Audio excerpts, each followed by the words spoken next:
Pernah nggak sih kamu ngerasa kerja keras tiap hari tapi tetap aja gaji segitu-gitu aja? Atau udah loyal bertahun-tahun tapi yang naik jabatan malah orang baru? Tenang, kamu nggak halu. Dunia kerja emang lagi kacau tapi juga penuh peluang. Di video ini, kita bakal bongkar gimana manajemen SDM di dunia udah berubah total.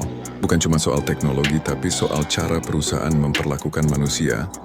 Dan yang paling penting, gimana kamu bisa tetap relevan, berkembang, dan nggak jadi korban sistem.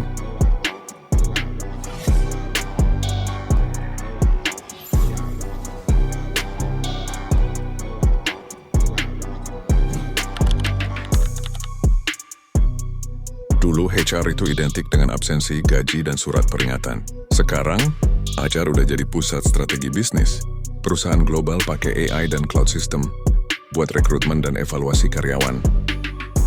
Karyawan bisa belajar skill baru lewat e-learning, bahkan sambil rebahan. Data karyawan dianalisis buat prediksi siapa yang bakal resign, siapa yang butuh pelatihan. Dan yang paling gila, kesehatan mental sekarang jadi KPI. Perusahaan kasih akses ke konseling, mindfulness, bahkan cuti khusus buat burnout. Menurut Umsida, soft skill lebih penting dari IPK. Artinya kemampuan komunikasi, adaptasi, dan kerja tim lebih dicari daripada nilai akademik. Dan ternyata manajemen itu bukan cuma buat bos.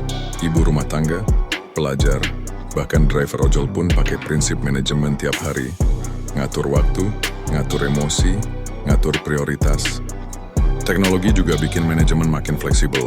Karyawan bisa kerja dari Bali, rapat dari kafe, dan tetap produktif.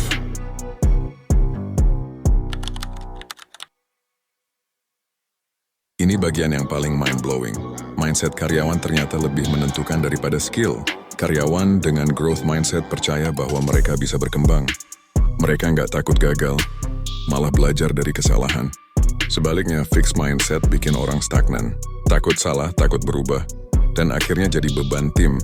Studi dari MSPU dan BGB nunjukin bahwa karyawan yang merasa dihargai dan diberi kebebasan lebih kreatif, lebih tahan stres, dan lebih loyal. Dan ini bukan teori doang. Di lapangan, karyawan yang punya ruang untuk berkembang biasanya jadi motor inovasi perusahaan. Pertanyaannya, Indonesia bisa ikut tren ini nggak? Jawabannya, bisa banget. Tapi harus berani berubah. Perusahaan harus mulai pakai HR digital tools buat rekrutmen dan pelatihan. Budaya kerja harus berubah. Dari bos selalu benar, jadi semua bisa belajar. Generasi milenial dan Gen Z butuh fleksibilitas, makna kerja, dan ruang berkembang. HR harus jadi partner strategis, bukan sekadar admin. Dan yang paling penting, mindset harus dibentuk sejak onboarding. Bukan cuma soal SOP, tapi soal nilai, visi, dan cara berpikir. Jadi kalau kamu masih ngerasa kerja itu cuma soal gaji dan absen, saatnya ubah cara pandang. SDM bukan cuma aset, tapi nyawa organisasi. Perusahaan yang ngerti cara kelola SDM dengan benar akan punya tim yang bukan cuma kerja, tapi juga berkarya, berkembang, dan berdampak. Terima kasih udah nonton. Kalau kamu suka konten kayak gini, jangan lupa like, share, dan subscribe. Karena dunia kerja nggak akan nunggu kamu siap. Kamu yang harus siap menghadapi dunia kerja yang baru.